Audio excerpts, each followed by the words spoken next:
अस्सलाम वालेकुम वरहमतुल्लाहि वबरकातुहू। मैं हूं डॉक्टर वसीम अहमद ख़ान। मैं इस वक्त बहावलपुर और बहावलपुर के करीब लाल सुहानरा नेशनल पार्क है। तो लाल सुहानरा नेशनल पार्क में Punjab wild life and parks department ने एक किलोमीटर स्क्वायर का एक एनक्लोजर बना रखा है जिसमें ये ब्लैक बक पाले हुए हैं। तो ये एक एंटीलोप है।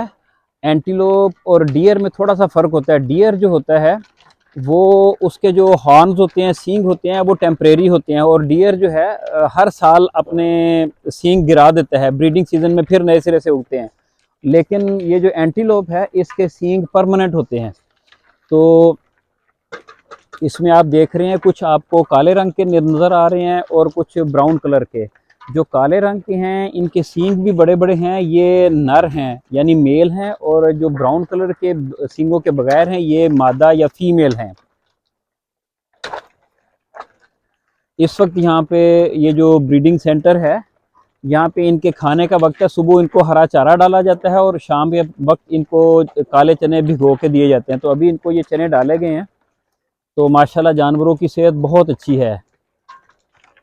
इस जानवर की जो मार्केट में प्राइस है वो तकरीबन 3.5 लाख 3 लाख से ऊपर है। 3.5 लाख रुपए का एक जोड़ा मार्केट ओपन मार्केट में इसका जो रेट है। तो इस हवाले से बाकी लोगों के लिए भी जो लाइफ स्टॉक के आदी हैं, लाइफ स्टॉक फार्मिंग करते हैं, गाय बकरियां, शीप फार्मिंग, गोट फार्मिंग, उनके लिए भी एक मोटिवेशन है, एक टिप है कि वाइल्ड लाइफ फार्मिंग की तरफ आएँ। क्योंकि इसमें जो हमारी नॉर्मल भेड़ बकरियां उससे कहीं ज़्यादा फ़ायदा है। अब जो महकमा है Punjab wild life and parks department, उसने प्रोविज़न रखी हुई है कि कोई भी शख्स जो इस जानवर को पालना चाहे, इसकी सालाना एक नॉमिनल सी फ़ीस है एक जानवर की, चंद 100 रुपये या 1000 रुपये तक। तो एक जानवर को अगर 1 या 2 या 3 या 4 रखना चाहे तो उनको रजिस्टर करके महकमे के साथ तो उनकी फ़ीस पे करके रख सकता है। लेकिन दूसरी सूरत यह है, इसको कमर्शियल स्केल पे अगर पालना हो तो wild life breeding centre government allow करता है कि आप रजिस्टर करवाएं।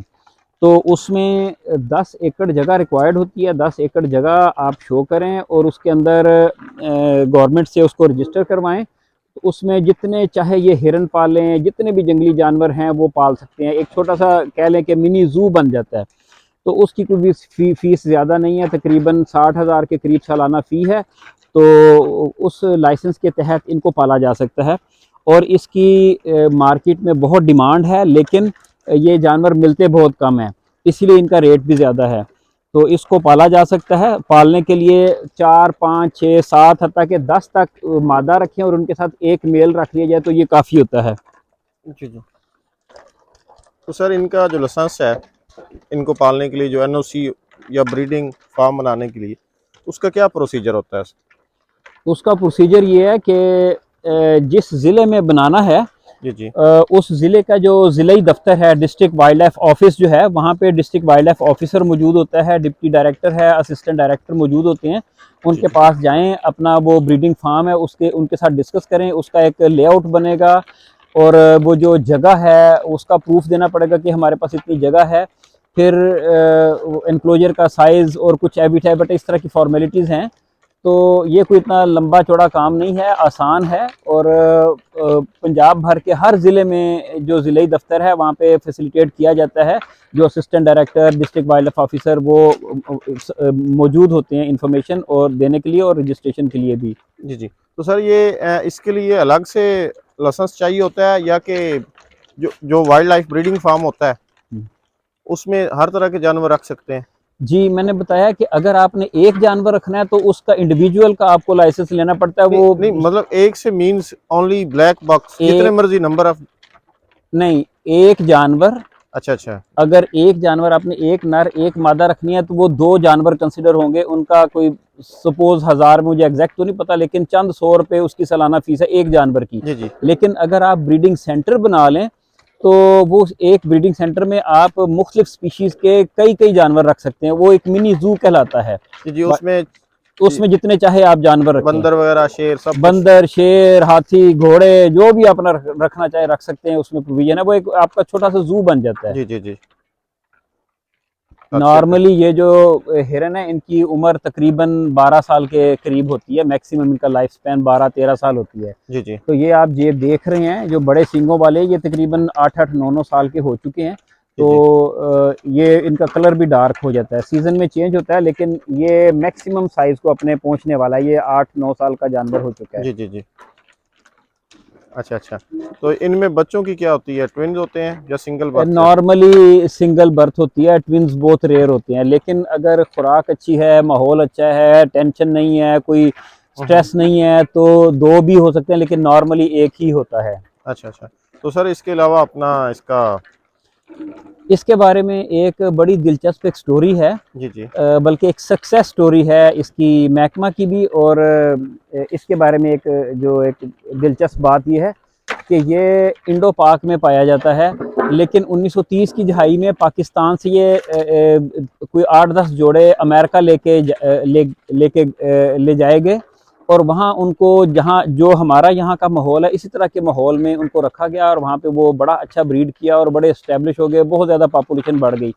तो यहाँ पे क्या हुआ कि ओवर हंटिंग की वजह से ये वाइल्ड से बिल्कुल ख़त्म हो गया। हमारे चोलिस्तान में ज़्यादातर होता है, यहाँ से बिल्कुल ख़त्म हो गया। तो फिर 1974 की दहाई में, 1970 की दहाई में, गालिबन 1974 में अमेरिका ने तोहफ़तन चंद जोड़े इसके वापस भेजे।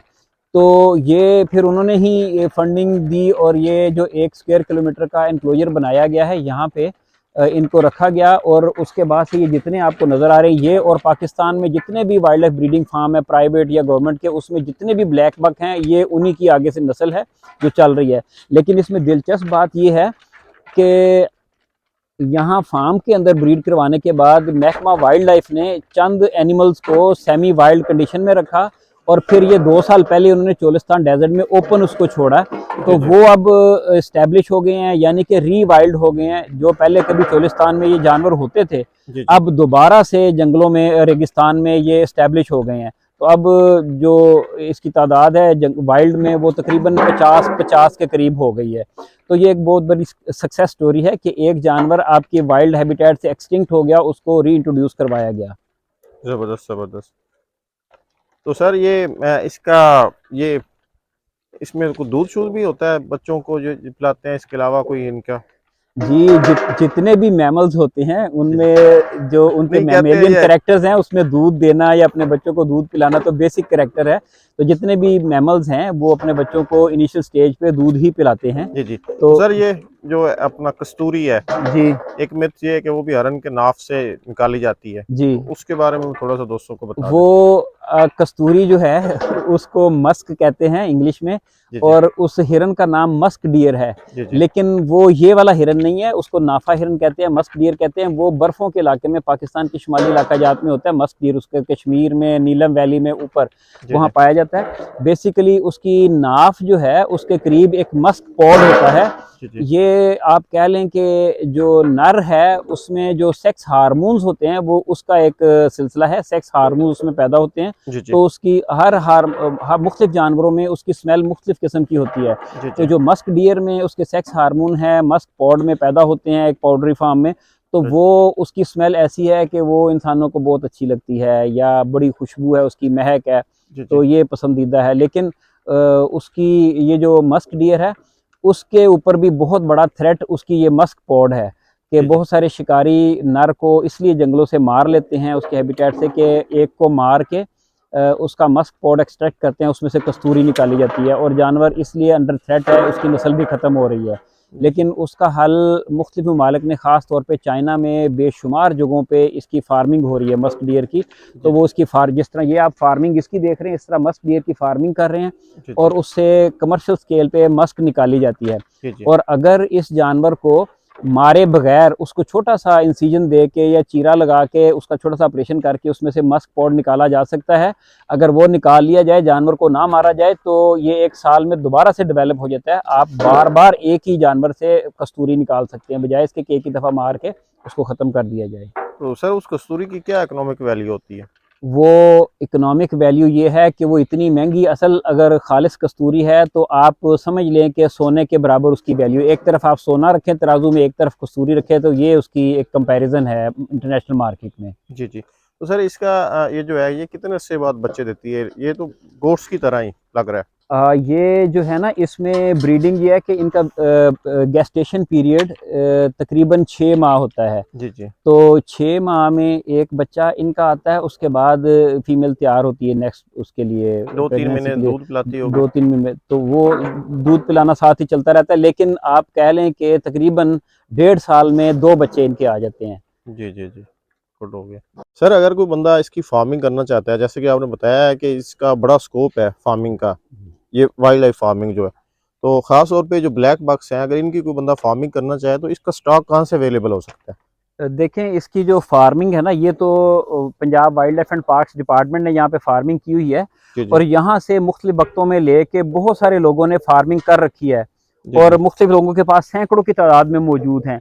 अगर यहाँ से लेना चाहें तो जो वाइल्ड लाइफ डिपार्टमेंट है, गवर्नमेंट का डिपार्टमेंट, उनके अपने कंट्रोल रेट हैं, जी जी। लेकिन बहुत रेयरली यहाँ से मिलते हैं, क्योंकि महकमे के पास अपने बहुत सारे जू हैं, इन्होंने उधर पेरेंटल स्टॉक भिजवाना होता है, तो ये आम तौर पे सेल नहीं करते।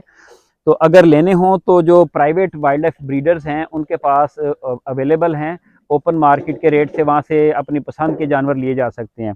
तो नॉर्मली 4, 5, 6, 7, हत्ता के 10 फीमेल के साथ एक मेल रखा जा सकता है। जी जी। तो सर इसकी जो आबो हवा है, जैसा कि आपने, ये बहावलपुर है, तो इसमें गर्मी का तो इससे कोई इशू नहीं होता? अब यहाँ का देख लें गर्मी कितनी पड़ती है, डेजर्ट है, तो जी ये जी। अडेप्टेड हैं, इसी इलाके की ओरिजिनल स्पीशीज़ हैं, तो ये सर्वाइव करते हैं, कोई इशू नहीं है इसमें। हमारा पंजाब तकरीबन सारा ही पंजाब जो शुमाली एरियाज़ हैं उनको छोड़ के तो सारा आइडियल हैबिटेट हैं, या और ये दूसरी बात यह है कि ये बहुत सख्त सख्त जानवर है, जी जी। और ये अडेप्ट कर जाता है। जी जी। बाकी जो डियर हैं वो बड़े नरमो नाजुक होते हैं, लेकिन ये एंटीलोप ज़रा सख्त जान है। ये हमारे south Punjab, central Punjab, even northern Punjab में भी आसानी से पाला जा सकता है। जी जी।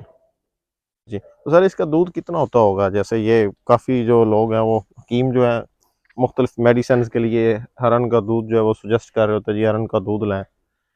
देखें, जिस तरह बाकी बकरियां हैं, भेड़ें हैं, उस तरह ये भी है, हिरन है। जी जी। इसका दूध कोई ऐसा स्पेशल केस तो नहीं है कि ये बड़ा नायाब है। जी जी। थोड़ा सा इसमें दूध होता है जो अपने बच्चे के लिए काफ़ी होता है। जी जी। लेकिन जो आपने बात की है ना, हमारे कुछ हुक्मा ऐसे होते हैं कि वो कोई ऐसा नुस्खा सजेस्ट करते हैं कि जिसमें जो उसके इंग्रेडिएंट्स है बहुत दूर से मिले और नायाब हो, मिले ही ना। मिले तो ना। जितनी तकलीफ दे रास्ता तय करके बंदा जाके लेके आएगा, उतनी उसमें अफादियत होगी। ये सेटिस्फेक्शन लेवल साइकोलॉजिकल बढ़ एक जाएगी। ट्रीटमेंट होता है हमारे जो इस तरह के मरीज होते हैं, जी जी। जो तोहम परस्त होते हैं, उनको इसी तरह के जो लोगों के नब्ज शिनाज होते हैं ना, वो इसी तरह के टोटकों से उनको काबू में कर लेके आते हैं। जी जी। तो ऐसी कोई बात नहीं है। तो असल में ना, जो जी मैंने जी। पहले बात की है ना, एक ये साइकोलॉजिकल इम्पैक्ट होता है, एक हम मेडिसिन में ना एक टर्म बोलते हैं खासतौर पे होम्योपैथी के, प्लेसिबो इफेक्ट, जी जी। Psychological treatment. जी जी। तो वो उसमें होम्योपैथ जो होता है ना, बंदे को चीनी की वो पाउडर जो होता है वो पुड़िया में डाल के खिलाता है कि ये खा लो। जी जी। थोड़ी देर के बाद पूछता है कोई आराम आया, तो बंदा महसूस कर रहा था कि हाँ मुझे आराम आ गया। तो हम्म। बहरहाल ये सिर्फ नफ्सियाती एक मसला होता है, ऐसी कोई बात नहीं। बात यह है कि जो मरीज़ है उसका यकीन कितना है, उसका एतकाद कितना है। अगर यकीन के साथ खाएगा दवाई कि मुझे इससे आराम आना है, तो उसको आराम आ जाएगा। और अगर वो कंफ्यूज्ड है, बेयकीनी की कैफियत है, तो चाहे बड़ी रेलेवेंट दवाई क्यों ना हो, वो खाएगा तो उसको उससे फ़ायदा नहीं होगा। ये इसमें फिजियोलॉजिकल पहलू भी आते हैं और साइकोलॉजिकल पहलू भी आते हैं। तो चलें सर, बहुत शुक्रिया, थैंक यू वेरी मच। जज़ाकल्लाह, अस्सलाम वालेकुम।